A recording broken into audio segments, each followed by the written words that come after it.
Lily, can you say Subaru? Subaru. Hey, it's JT from Rubber City Motoring. Got a gauge pod here. It's actually more of a vent pod style from solidmod.com. They make these, I believe they're 3D printed, the whole deal, but I'm going to show you sort of where this thing goes and how it actually works. Alright, so in the car here, it's actually nice out, so I have all the windows down so we can kind of see what's going on, where this all goes.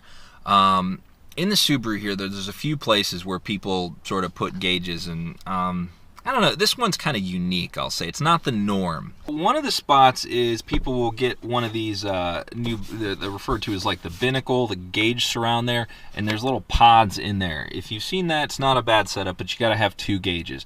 Another one I've seen is it goes on the pillar here. It's a pillar pod. A guy kind of makes them there, and they go on there. And then if you are somebody that's seen the SPT gauge, you just glue it, you screw it right to your binnacle here, and it's up here, kind of looks like an afterthought. What I have for you today is from Solid, and it actually is going to go right here in this vent area. And you see this on like old Mustangs. They've always had that, like the center stack one up there, and you know, they're still able to use the vent around it. And this one is very similar in that it's going to go right in there like so. So I'm going to kind of give you the rough idea on how to install this, show you how it works and everything, and then from there I actually have one of these to give away. So if you want one of these, kind of check out this video and I'll tell you how to get one. But first, let's get this going to install here, because I only have 1 gauge. I don't have 2, I don't have 3, I just want to put 1 in right over here. So I'm going to get this going here. So like I said before, excuse the dirty car. It's winter here. It's just how it is. Salt and garbage everywhere. I'm going to tell you the first 3 steps here, then I'll sort of do it and show you the after effects. The steering wheel gets moved down and all the way back.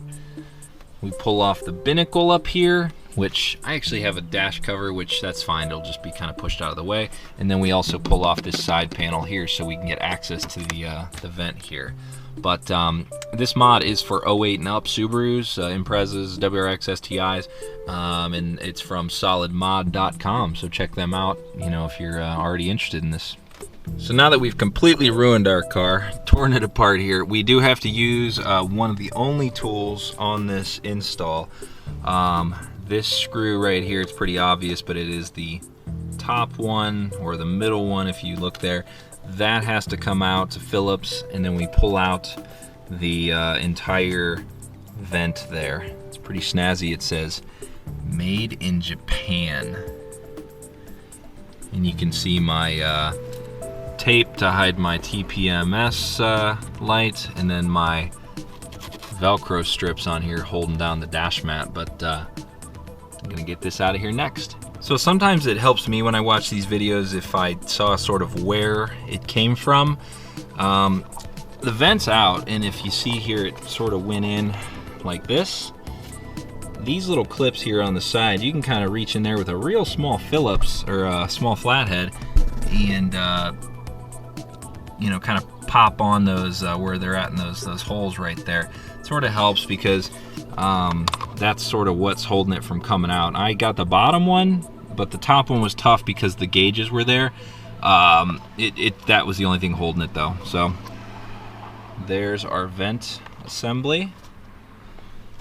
There's the ductwork there, if you can see in the hole there, and there's our whole thing. One little tip I'd say is take your dash trim parts and sort of place them in the back so you don't damage them with anything, like the top binnacle here and even this side trim piece, if you care about that sort of thing.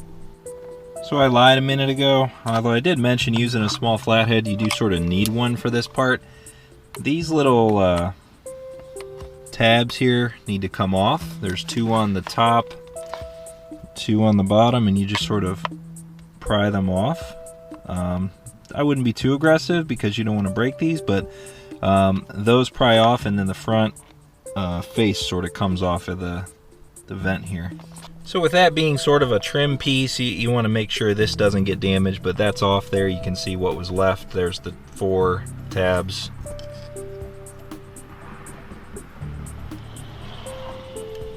There you go. Next move is we have to split open the actual ductwork here. We take these 3 tabs on the side. Now this side, let me flip this. This side has the damper, the closer, whatever you want to call it there. On that side, we don't really want to mess with that side. And we also don't want to make sure this doesn't like fall apart or anything. Not that it's crazy complicated, but it would make it easier. So basically you can take these 3, pry them open, and then we need to take out the diffuser, if you want to call it that, right there, to replace with the new one down there. Now that is our bottom half, we'll call it. The vent is still in there, and then there's my top removed. Actually, if you remove the whole top of it, it doesn't affect the damper setup at all. It's still all in there, and it's still intact. So now I'm going to remove the front vent and put the new one in there and get moving. We're sort of running out of daylight here, but I think it'll be all right. Almost done. So there's the 2 next to each other. They did mention there's a square key on it's the driver's side of the factory vent there. That has to stay with the vent part there. If it gets stuck in the ductwork, you have to pull it out of there. Basically, the new one's already cut the correct way. Now, one tip here I'm going to give you, if you're doing a gauge, I mean, you can do this however you want. If you look at where your damper closes there, you have all this room. You don't want to basically run your wire out all the way to the back, because then your damper doesn't work right. So I'm going to drill a very small hole for my wiring in front of the damper. Now, I'm not plugging the gauge here that I have, but at the same time I'll show you, but it's not a very big hole. So I'm going to drill a medium-sized hole that'll fit the gauge, and that way I can feed the wire down through to where it needs to be. Still kind of light out, but we're getting there. It's getting dark. This isn't really that long of an install, but just filming takes longer. Here's my gauge in here, and it's a 52 millimeter, pretty standard size. You just basically have to install it in the best way you can. There's no real right or wrong way. Solid, though, did give a little strip of rubber to sort of stick onto the gauge to help grip it in there, which is nice. And then I just sort of bracketed it in the back. So next move is reassembly here. And I also, without breaking everything, drilled my hole for my line, which my gauge runs to the OBD port down below, so that should be fine. So I'm going to go ahead and start to reinstall here, then show you the progress. So roughly installed. As you're doing this is one of those cool things. Major props to Solid. This just looks so fun. It's just so neat, and look at it, like just right there. It's not like we got hooked up with this. Solid sent us the gauge pods, but the gauge is an Aeroforce Interceptor, and they've hooked us up in the past, not with this one, but that's their STI trim piece in there, and it just looks so cool. Even though it's not done yet, it's just going to be so neat right there. And yeah, so, and then you can see I've snaked my wire down here. That shouldn't be too hard to plug in, and I've got access to the side where I can tuck everything in and go from there. So let me finish this up here. You get the idea, though. This really is a simple install. 2 tools, and then you just push everything back together. So like I said, it's getting dark out, obviously, but you get the idea. It's pretty simple. Everything's back together now. I got my side piece, got the gauge in. If we start the car up, I want to show you what this guy looks like.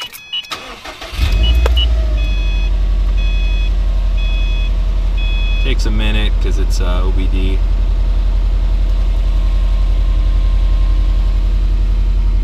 So I mean, if you look, if you can actually hear me.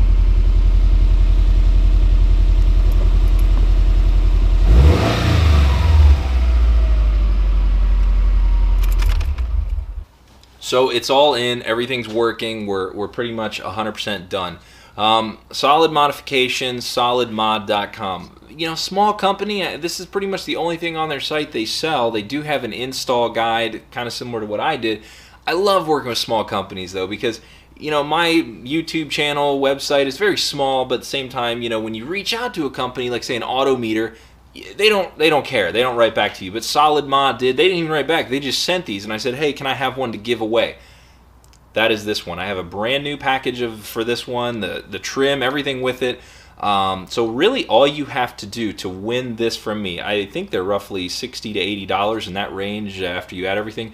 No gauge. I'm not giving a gauge away, but I do have the vent mod here for you. Comment on this video. That's it. I need you to subscribe. Be a subscriber, obviously. If you're not a subscriber, hit it up because we got more coming with the Subaru. But be a subscriber, comment on this video. That's it. I'll pick a winner. Very small, but very cool at the same time. So if you want one of these, that's how you get it. Thank you for watching. More to come on the Subaru. I've said it before, I'll say it again real quick. I'm not going crazy on mods. I don't want to ruin my powertrain warranty. Obviously, number one reason, ringlings, the whole thing, you worry. Everybody says don't, but I still do. So nothing crazy modified, but at the same time, little things here and there that don't void my powertrain warranty. So thank you for watching. Rubber City Motoring. Check us out. Akron, Ohio. See ya.